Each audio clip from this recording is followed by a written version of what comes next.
নমস্কার বন্ধুরা, আমি প্রদীপ গ্রিন হোম নার্সারি থেকে। আজ বিদেশি আম নিয়ে ছোট্ট একটা ভিডিও এই নিয়ে হাজির হয়েছি। প্রথম যে আমটা, এটা হচ্ছে কিং অফ চাকাপাত। কিং অফ চাকাপাত একটা খুব স্বাদের আম, আর সবচেয়ে মজার বিষয়, আমটা আমার বাগানে এবারই প্রথম হয়েছে। তো দেখুন না, আমটার রং কী সুন্দর, পাশাপাশি আমটার শেপটাও কিন্তু একটা স্পেশাল শেপ। এই কিং অফ চাকাপাত আমটা দিয়েই আমার ভিডিওটা শুরু করলাম। তো বন্ধুরা, যারা এই ধরনের বিদেশি আম নিয়ে আগ্রহী, যারা এই চারা আমার থেকে সংগ্রহ করেছেন, নিশ্চয়ই আপনাদের বাগানেও এই আমগুলো হয়েছে। তো বিদেশি আমের তো আমার কাছে প্রায় গোটা 30 ভ্যারাইটির চারা পাওয়া যায়, আপনারা জানেন। অলরেডি অনেকে সংগ্রহ করেছেন। দেখুন, আমটা আমি হাত দিয়ে দেখাচ্ছি কতটা বড় হয়েছে। আশা রাখি এই আমটা ম্যাচিউর হতে আরও অনেক দিন সময় লাগবে, তার মধ্যে অনেক বড় হয়ে যাবে।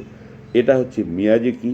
এই মিয়াজাকি বা সূর্যটিম আম নিয়ে তো প্রচুর ভিডিও, প্রচুর নিউজ চ্যানেল অনেক আমরা দেখেছি।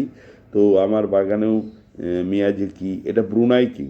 তো ব্রুনাই কিং তো আমি জানি যে ব্রুনাই কিং হচ্ছে বিশ্বের সবচেয়ে বড় ধরনের আম হচ্ছে ব্রুনাই কিং।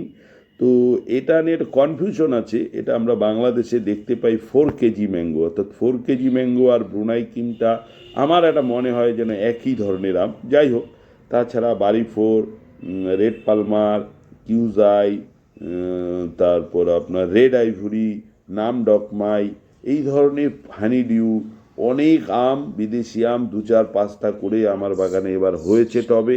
তো আমরা ফ্রুট ব্যাগ করিয়ে দিব আজকে সব আমগুলোকে, যাতে কিনা ফল ছিদ্রকারী পোকা বা প্রকৃতির আর কোনো প্রতিকূল অবস্থা থেকে ওকে সেভ করা যায়।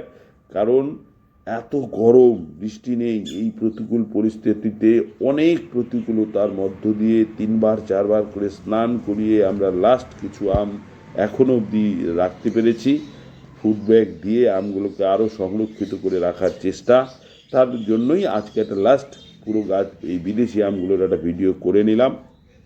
এরপর আরেকটা ভিডিও আপনাদের মাঝে আমি নিয়ে আসবো, সেটা হচ্ছে অনলি ফর ব্যানানা।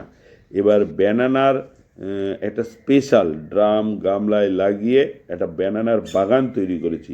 প্রত্যেকটা গাছে এখনও পর্যন্ত 15 থেকে 20খানা করে আম আছে।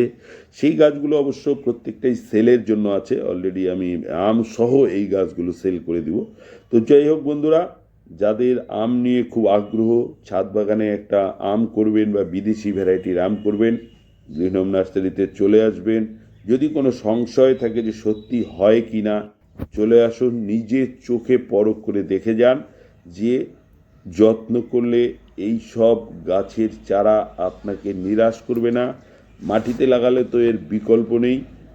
আর এই আম খেতেও কিন্তু দারুণ স্বাদের হবে। তো যাই হোক বন্ধুরা, অলরেডি আমার আমগুলোকে ফ্রুট ব্যাগ করানো হয়ে গেছে।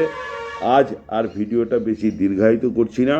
তো যারা আমার ভিডিওটা দেখছেন, অবশ্যই কমেন্টস করবেন, ভুল ত্রুটি হলে নিশ্চয়ই বলবেন, আমি চেষ্টা করব।